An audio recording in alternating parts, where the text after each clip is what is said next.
Okay, so I recorded this video a while ago, but I didn't record sound because sometimes I'm not allowed to make noise, and therefore this is me talking over it after rather than during. This was for Clan League. This was an open game against Franco, and let's talk about the game a bit.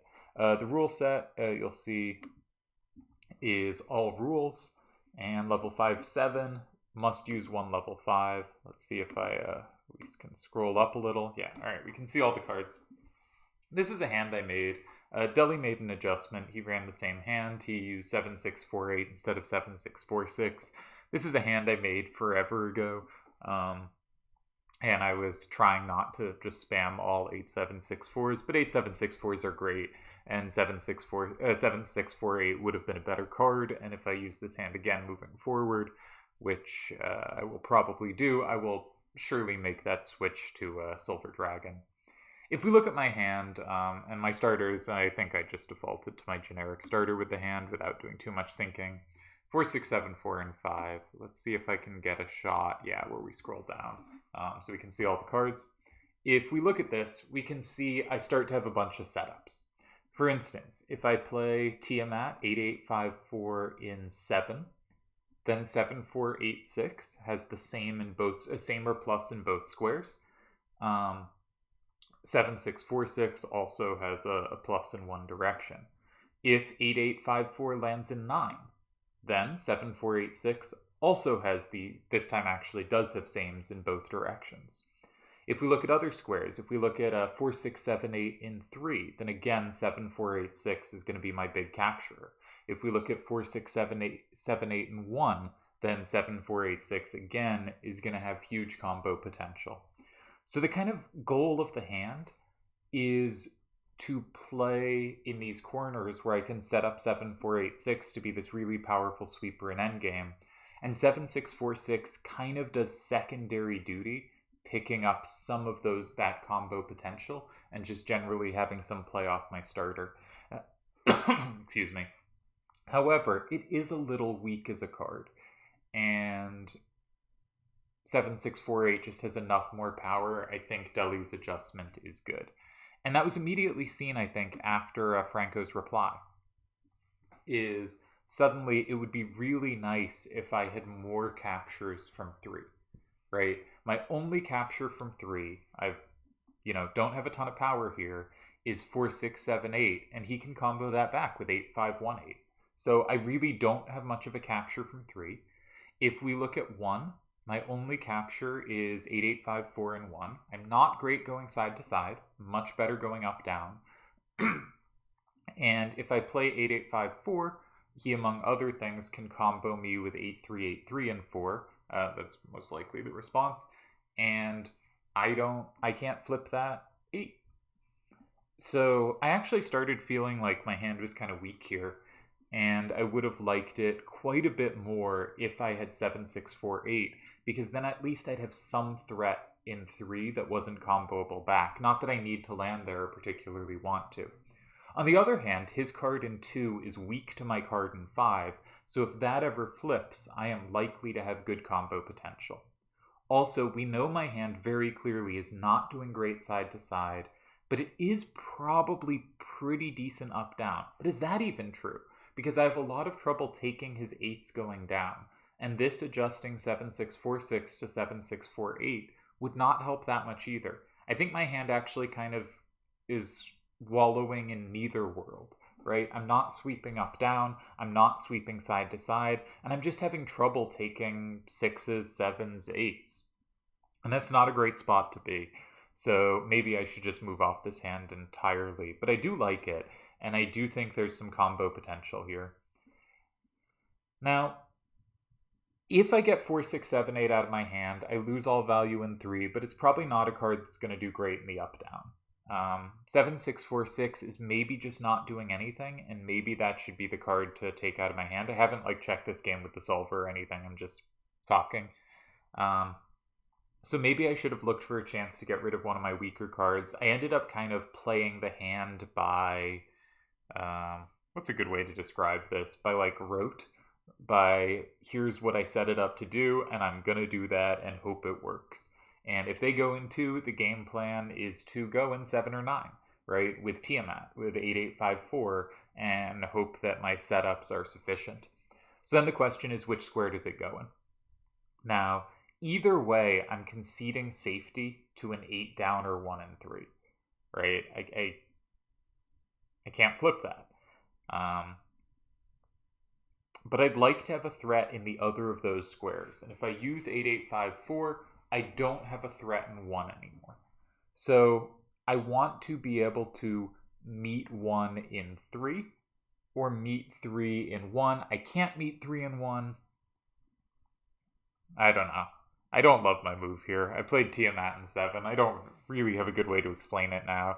I think I was not playing that great this week that I played this. Yeah, so I take some time, but I don't find anything I'm happy with, and let's see if I scroll down at some point. There we go. Yeah, so we can see the cards. So I have some combo potential. Hopefully I can recapture my own stuff, right? And also, for instance, well, I guess it doesn't matter now, because if I draw 8383 out of their hand, say they go safely in 3, it's not like I can now go in 1, because I've already used 8854. So even though they no longer can combo that, it's out of my hand. So this is, not ideal. So here I think I got fairly lucky with Franco's move. Because he flipped my card in 5. And I think that's something you want to be very careful about doing. I played this game a little while ago, so I don't actually remember. I have a guess as to what I played here, but I'm not 100% sure. But you want to be really careful about flipping 5 here. For very straightforward, I think, reasons. One is the combo now through 5 goes through 2. 2 is when I have a wheel hand like this. I think someone called it a wheel hand at one point in time, so I'm going to steal that terminology.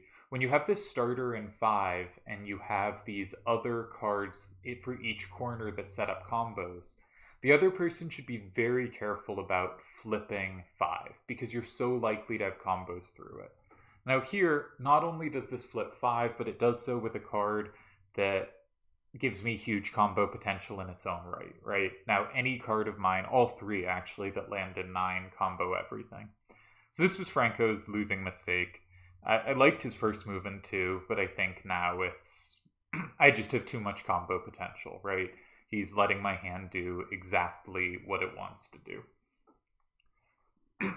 So, how do we want to do this? We could take 9 immediately. And that... the potential problem with that is maybe 6847 or 8518 could land in 4, comboing everything back. Now, at this moment in time, as long as I have 7486 in my hand, I can combo back some of the damage from 8518 and 4.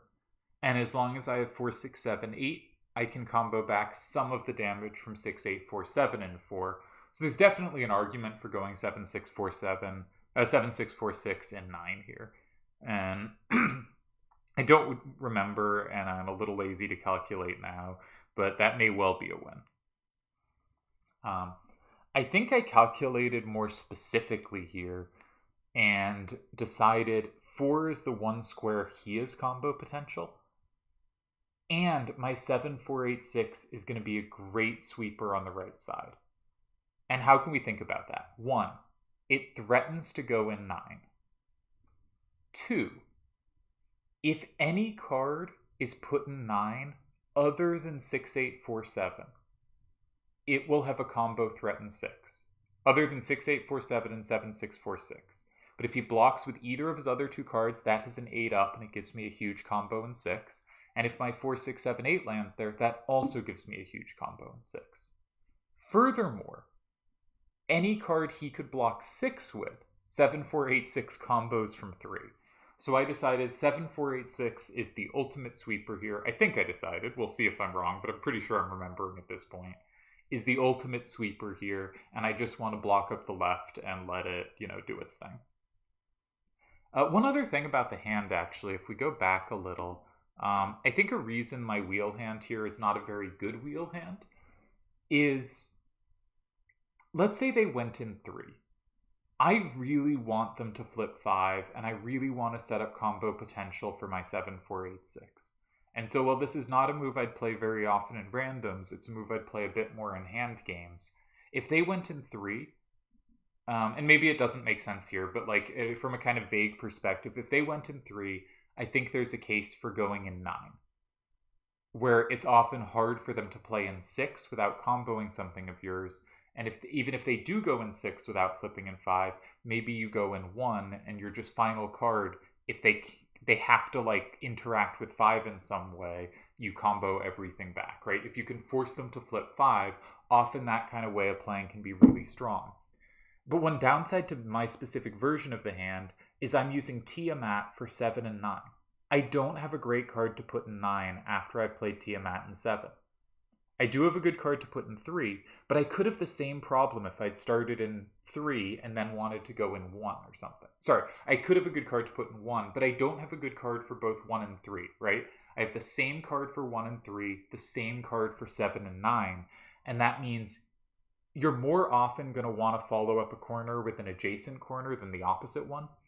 So I think the kind of ideal wheel hands and how I usually try to build them is I would have one combo card for 3 and 7 and one for 1 and 9. And that will avoid situations where I've gone in 7 and I want to go in 9 next. Here, I have some chance to have it. You know, my other setup card goes in 1 but doesn't go in 9. But if I had, I'm not sure I'm saying this well, but if I had oriented the hand such that one of my setup cards was for 1 and 9 and one was for 3 and 7, I think this would be a cleaner situation for me, or where I'd have more tools. Let's see what I did. Yeah, I do go 7, 6, 4, 6 in 4. Let's see if I scroll down. Sometimes I just zone out during their turn, so the scroll out doesn't necessarily happen. But we're familiar with Iron Giant in their hand. Don't want to go too much further because it would spoil the move. But this is almost safe to their hand, and pleasingly, the only card it is weak to in their hand is in turn weak to 2. And I think that's what happened here. I think 8-3-8-3 landed in 1. No, it didn't. Okay, so let's calculate 8-3-8-3 in 1. 8-3-8-3 in 1, I go down 6-4. And my huge threat in 9 is no longer near as big because 8 doesn't combo through to anything. However, it is still good enough because I drew out the 8 down in their hand. So if they go in 1, they go up 6-4, I can play 4, 6, 7, 8, and 9, making it 5-5. And their problem is any card they put in 6 does capture something but is comboed back. My 7-4-8-6 has a same against an 8 facing up and a plus wall against a 6 facing up. And because it's 5-5, if they go in 3, they don't flip anything. If I can take them, I win, and I can flip them. My 7 up will be sufficient there. So because they only have one card with power going down, and in fact that was a weakness in their hand in general, I probably should have noticed from the start, but I did not. So I probably should have considered... I probably should have started something like Tonberry King not in 5, but in 7, noting they only have one capture of that in 4, and I can combo that back. Something like that probably would have been just a much better way of playing it. Not necessarily Tonberry King, I could start with a different card there, but I think something like that might have made a lot more sense than what I did, now that I look at their hand. This is a weakness of taking hands where there's a set game plan and you don't think about it. Delhi later used this hand, again with the adjustment of Silver Dragon, and I think he probably played it much better than I would have, because he had no preconceived notions of how it's supposed to work. If you've built this hand which has this wheel, which has these synergies, it's going to have a lot of synergies anyway, and you don't necessarily need to force the center start to make it work. And so I think I made a bunch of bad judgments this game. And I really liked Franco's move in 2. That gave me problems, and I was lucky that his next move was poor. So he ends up going 9 here. And the straightforward thing to do is my 7-4-8-6 is just such a good sweeper. Yeah, so I assume I go in 1 here. And yeah, I do go 1, and 7-4-8-6 is going to close out. And yeah.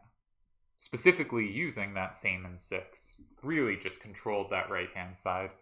So I win a clan league game here. I'm not super happy with how I played it, nor with the hand, though maybe the hand is better than I'm giving it credit for. But I think his response in 2 was really good and gave me problems, and I didn't find a natural path after that. And I might be in a little bit of trouble if he goes in 3 there. And by a little bit, I mean quite a lot. I'm not sure how that would have gone. So, yeah, that was my first clan league game. Glad to get a win on the board on our home set, but a little worried about my play. I have started the year. I played 2 chat tournaments at the start, and I think played excellently. Really happy with how I played those. But I haven't played much since. But the few games I have played have been quite shaky, and this is one of them. So hopefully I can turn that around at some point. But this was not a game where I could get my footing. And one sign of not really having the right hand is that you don't get your footing, right? You can't quite figure out moves you want to make. You know, building a hand, if the hand works well, you should kind of always have options, multiple options that you're ready to make. And here I found myself feeling loose and uncomfortable. But I think that's largely because, maybe not because of the hand, but because I just played a starter by rote. You know, this is the automatic starter for the hand, let's do it. And that didn't work out great. So, yeah.